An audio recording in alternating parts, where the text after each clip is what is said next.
देखिए प्रश्न दिया गया है, बक्सर के युद्ध ने कार्य को पूरा किया।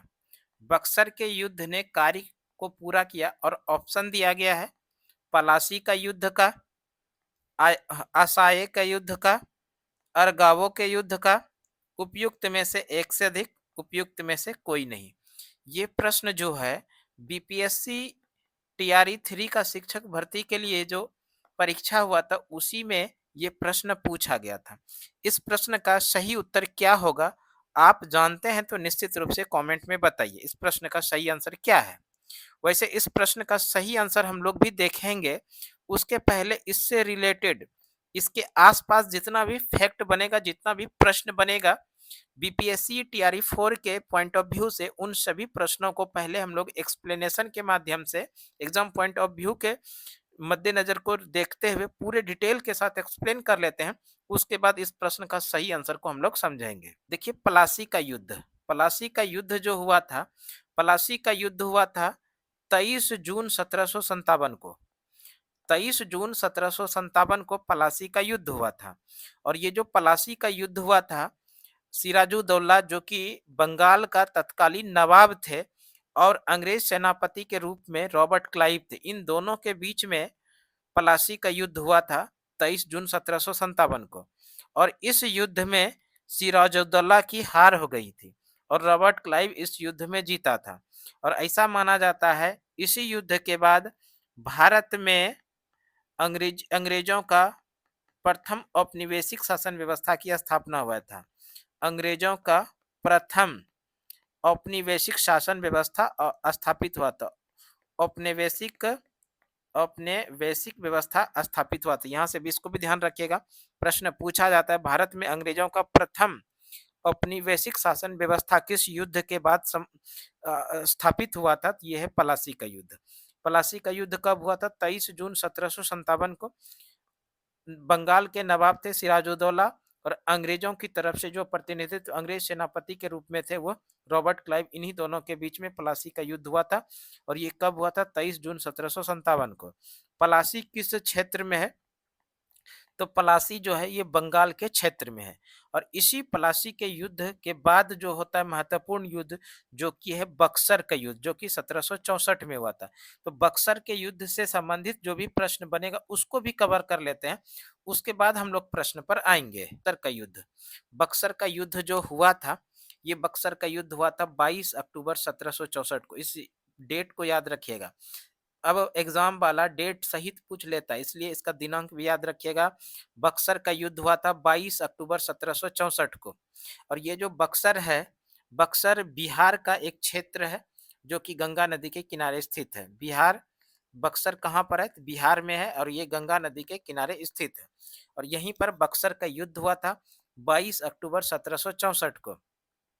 बक्सर क्षेत्र जो है बिहार में गंगा नदी के किनारे स्थित है। बक्सर का जो युद्ध हुआ था, ये बक्सर का युद्ध हुआ था किनके किनके बीच?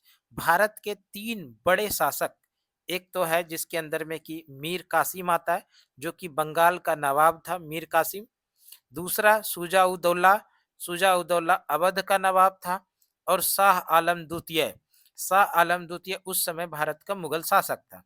इन तीनों लोग, और दूसरी तरफ में अंग्रेज सेनापति, अंग्रेज सेनापति, अंग्रेज जिसको कह सकते हैं, और अंग्रेजों की तरफ से जो सेना प्रतिनिधित्व कर रहे थे वो हेक्टर मुनरो कर रहे थे। ये यहाँ से भी प्रश्न पूछा जाता है, बक्सर के युद्ध में अंग्रेजी सेनाओं का सेनापति कौन था, यानी अंग्रेजी सेनाओं का प्रतिनिधित्व कौन कर रहे थे? तो सीधा हम लोग आंसर करेंगे हेक्टर मुनरो जो है बक्सर के युद्ध में अंग्रेजी सेना का सेनापति के रूप में काम कर रहे थे। कौन? Hector Munro. इसको याद रखिएगा। हेक्टर मुनरो अंग्रेज सेनापति के रूप में थे, जबकि भारत के 3 बड़े शासक जिसमें कौन कौन थे? मीर कासिम थे, शुजा-उद-दौला था और शाह आलम द्वितीय था।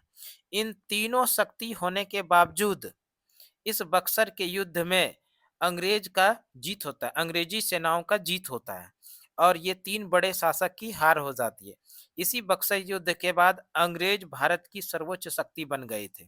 यहाँ से इसको भी ध्यान रखिएगा, किस युद्ध के बाद अंग्रेजों की शक्ति भारत में सर्वोच्च शक्ति के रूप में उभर कर आया था? ये बक्सर के युद्ध, बक्सर का युद्ध। इसी बक्सर का युद्ध जो समाप्त हुआ, बक्सर का युद्ध जो बंद हुआ, समाप्त हुआ तो किस संधि के द्वारा? इलाहाबाद की संधि के द्वारा। इलाहाबाद की संधि। इलाहाबाद जो कि तब का इलाहाबाद था और अभी का ये है प्रयागराज। अभी का ये प्रयागराज है और तब का था ये इलाहाबाद। प्रयागराज जो है ये गंगा, यमुना और सरस्वती के संगम पर बसा है।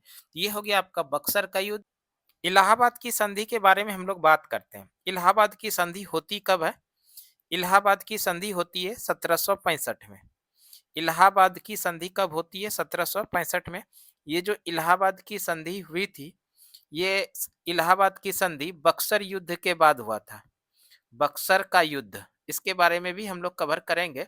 वैसे अभी समझ लीजिए बक्सर के युद्ध के बाद इलाहाबाद की संधि हुई थी। यहाँ से एक प्रश्न बनेगा, इलाहाबाद की संधि किस युद्ध के बाद हुआ था? तो सीधा आंसर करेंगे बक्सर के युद्ध के बाद इलाहाबाद की संधि हुई थी।